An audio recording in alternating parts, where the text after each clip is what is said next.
let's talk about comms and how to use them. What we absolutely have to be doing with our callouts. What is optional and what is something that could be assigned to anyone. So I'd like to frame comms as having passive comms, where it's stuff you should be able to autopilot call out. Like, for example, if you're Baptiste, when you use lamp, you should say that you're lamping. It's pretty simple. When you're using your ult, when you actively go to press the button, then you're windowing, for example, or with something like, I mean, Winston might call that out that he doesn't have bubble. It, other stuff that could fall under passive comms would be stuff like calling a player's position, but not calling their health. So we could call that, for example, Sojourn is on the high ground, or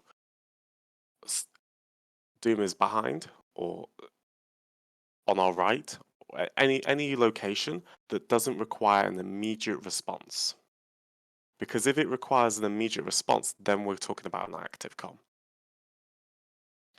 If something requires an immediate response from someone else on the team, then we're actively comming it. So something that we'd actively comm is health bars. So for example, we might call the target. So it could be, we could say monkey is the target. Shoot monkey. That's an active comm.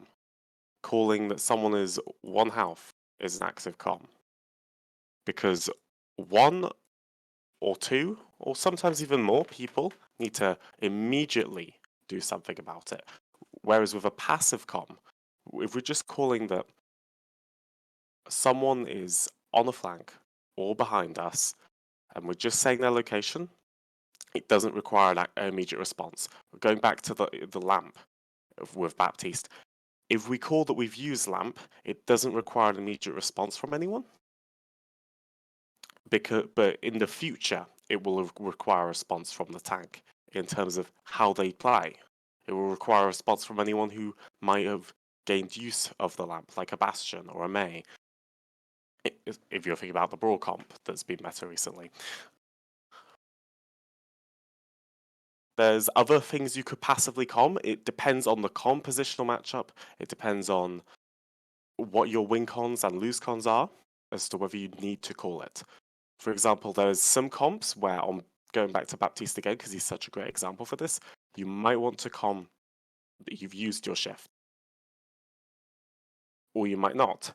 Maybe in a composition that has less burst healing or less sustain, or really just struggles with anything where they're pressured heavily in the front line. Maybe we're talking about double sniper comp here with Bapzan or Bapalari. Bapalari less so, but we might call that we've used shift when a ball slams down on us, just so that people know the next slam, we're not going to have shift. That's a passive comm, again, because it doesn't require an immediate response from someone. Moving on to active comms again, like some stuff like calling someone is on you is an active comm because someone needs to come and peel you. If you are in a situation where you're pretty much guaranteed to be killed, if no one changes their behavior, you've got to active comm that. If someone's diving onto you, that's an active comm. Anything that requires a response from your team, like it doesn't matter what that response is. Like they should be able to work out what the correct response is themselves off of the information that you're giving them. So moving on from active comms, like we've got macro comms. And this is active comms where not only do they require an immediate response, they either require an immediate response from the whole team to do something as a cohesive unit, or they require people to completely reposition and you're very specific in how they need to do that, what they need to do. Obviously, stuff like the alt track comes into this, the rotation, whereabouts you want to go on the map. Of course, that's also in macro calls. It's just that's more, to some extent more of a passive macro call. It's still the most important call. And obviously, that leaves a priority list of calls. If someone is calling macro, you should not interrupt them unless it's one of the most important active comms and it's a lesser important macro comm.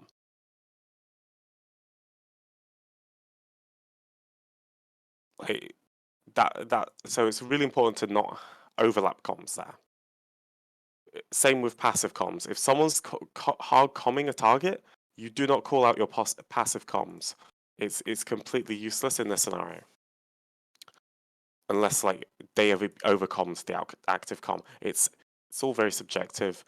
Certain situations you want to do your passive comm more or less.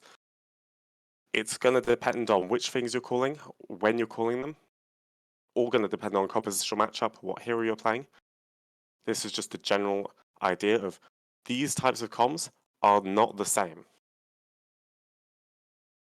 There is a massive difference between making an active comm and a passive comm. And it's always that the passive comm is about information. It's about this could be useful for later.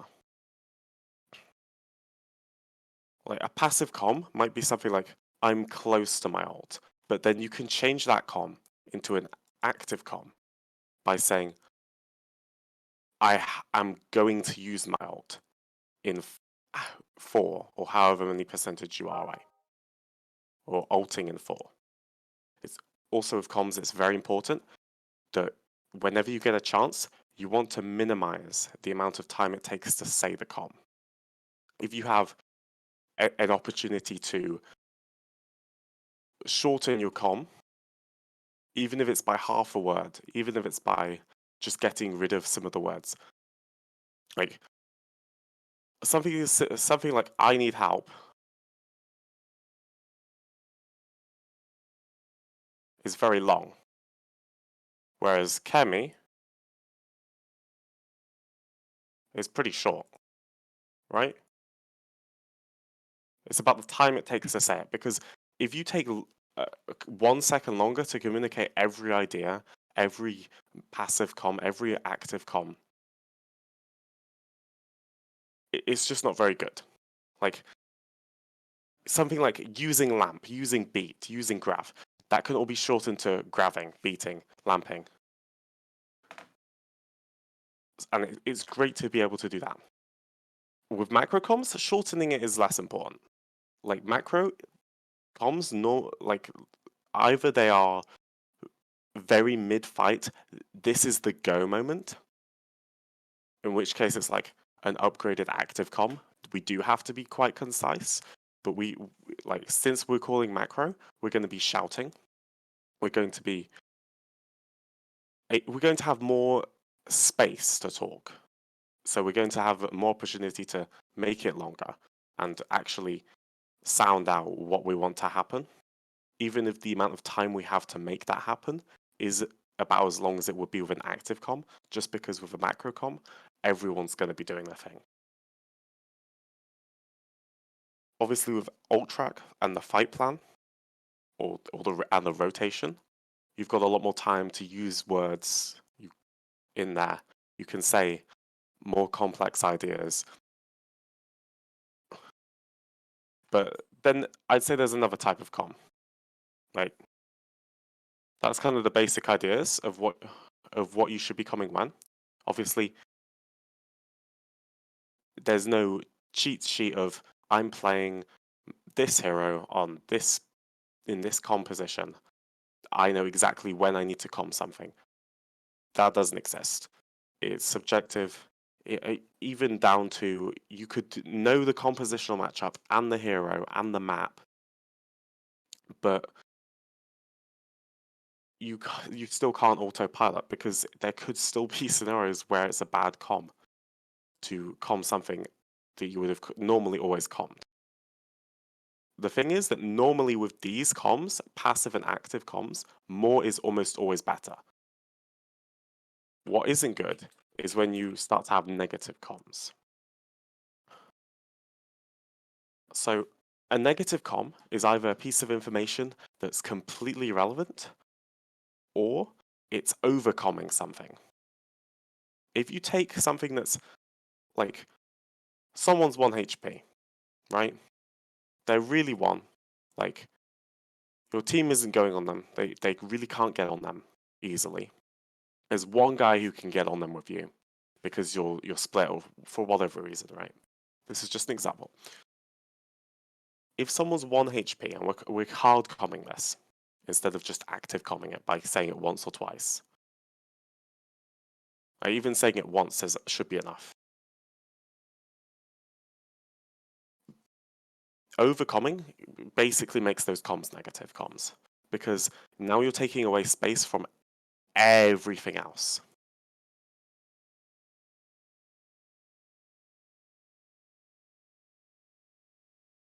Right? If we are screaming at the top of our lungs for a target comm when it's not super brawly, it's kind of a bit pokey still, we can disengage if we want to, we should probably stabilize even, we're probably going to be losing fights off that. Other sorts of negative comms are just information that's not useful or taking way too long to say something. Taking way too long to say something isn't the worst thing in the world, but it's not a habit you should ever get into. Whereas saying something that's just not relevant is never good. Like there are comms like nice or any variation of that, where someone does something good, right? Someone's dead.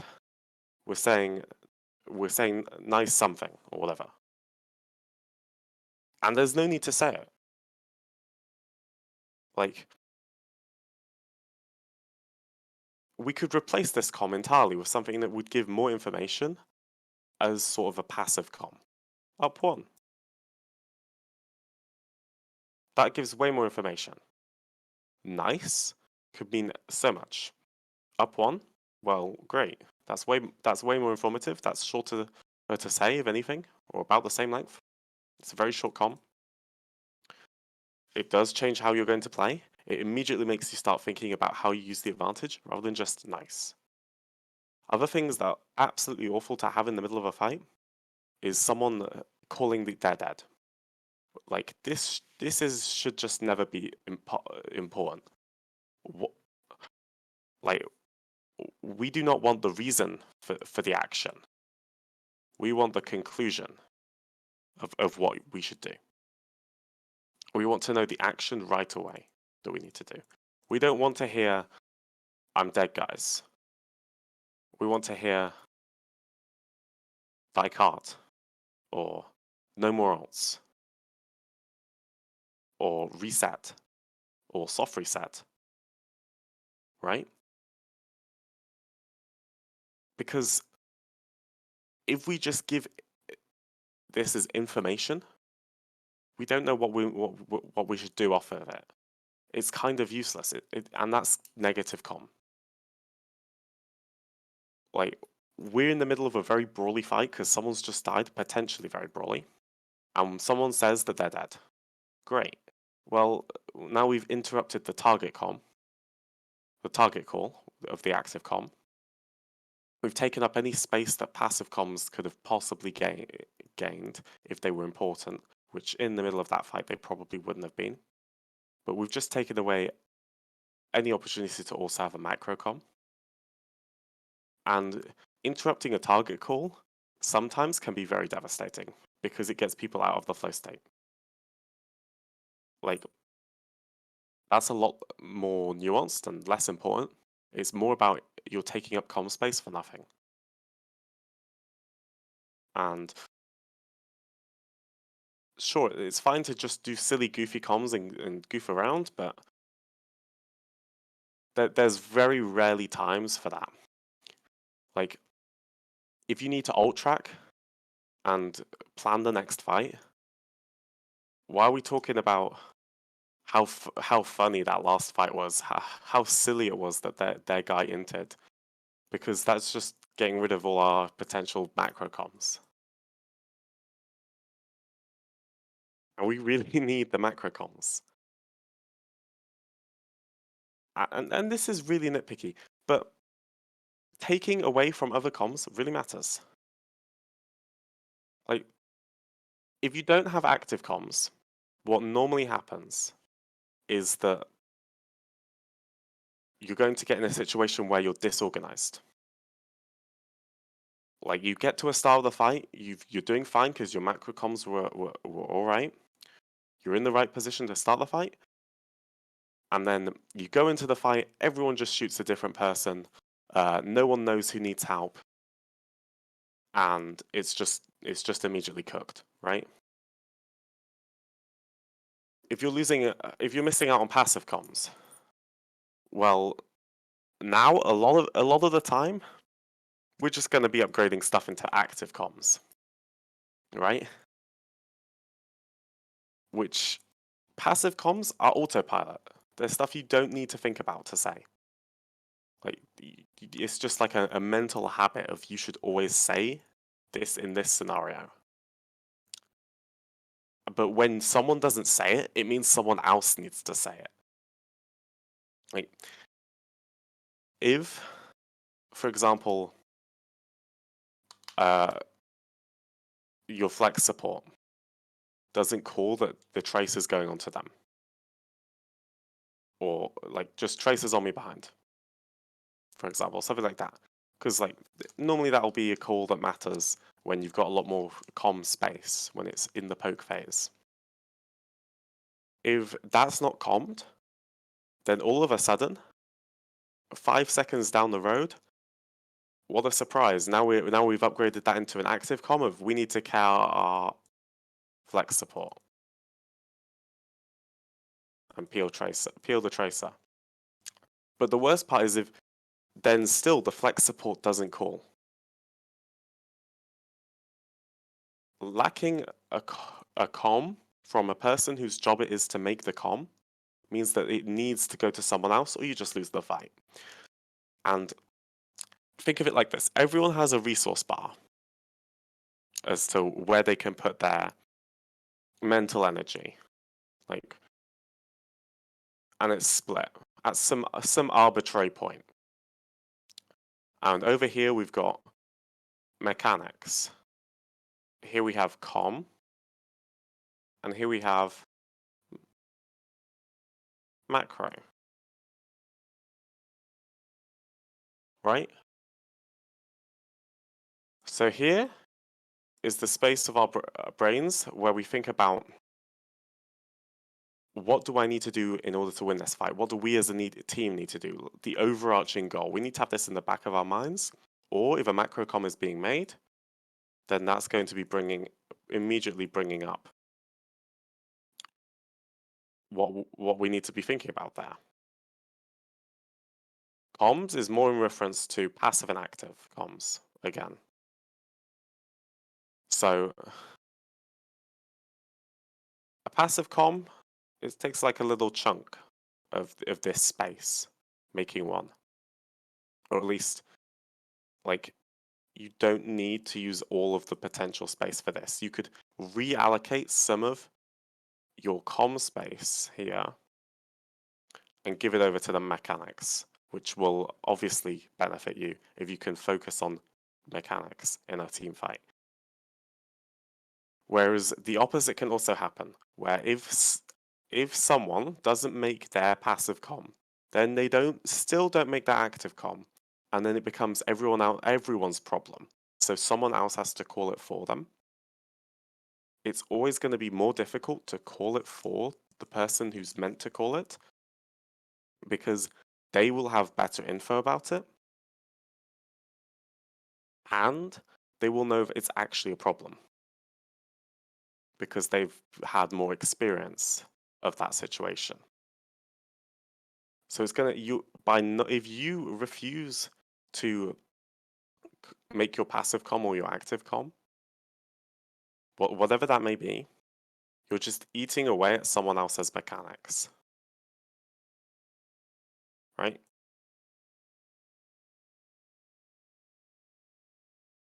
And now we've got